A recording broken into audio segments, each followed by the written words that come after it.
Hey, how you doing? So basically, this is the client dashboard. I'm going to break this up into two parts. Number one, what the dashboard looks like. There's basically every one of these squares is a widget, and we're going to talk about some of those in a second. And you have the ability to make any of these you want to be any format you want. For example, you want to see your call statuses in a pie chart or a donut chart, that's possible. You may also want to see it on a graph over time, a bar chart, etc. The most powerful status I believe that we have, and to my knowledge, we're the only one who has this, that actually shows the efficiency of the flow. The other video will go into exactly what a flow is, but in a nutshell, this is the DISA and how well it's handling questions. So for example, the more questions it's asked, if it understands the intent, it's going to be green. The more questions it gets and it doesn't understand what to respond, it's going to be red.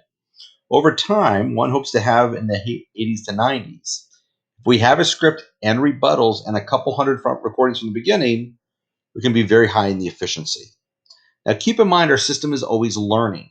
So it's not a problem if in the beginning it's a little more red than green, because we're going to take all those questions, take what we believe to be the answers, have a manager on the client side approve it, and then implement it.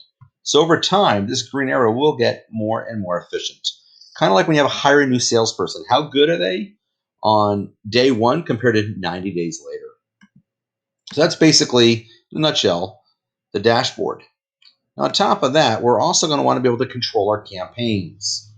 One of the great things of our system is we can go ahead, let's just say on Wednesday, we could have our schedule, let's say from 11 to 6 o'clock.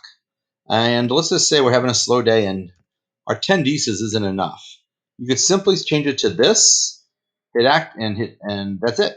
Real time, as soon as you leave that window, that group, it's going to go ahead and update to 25, and then you would save that campaign. But let's just say we have a day where we need agents to run from 11 a.m. to 2:30, and again maybe at 7 o'clock till 9 o'clock. Notice we can have various numbers of bots per shift. We could transfer to different numbers. So for example, if you have multiple offices needing the transfers, and it allows you to overlap, but notifies you with the red.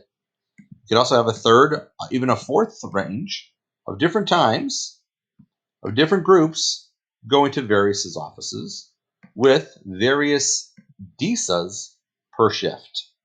Again, once we save this, we're ready to go. One other thing, let's say we want to go ahead and stop the DISAs so we can do some training. Client has the ability to just simply inactivate the campaign, do their training for half an hour, 2 hours. It doesn't matter to us. At this point, they're not getting charged from us a penny. And when they're ready to just go ahead and just turn it back on. Again, it's really is that simple. So in 5 minutes or less, welcome to what we call the DISA Control Center.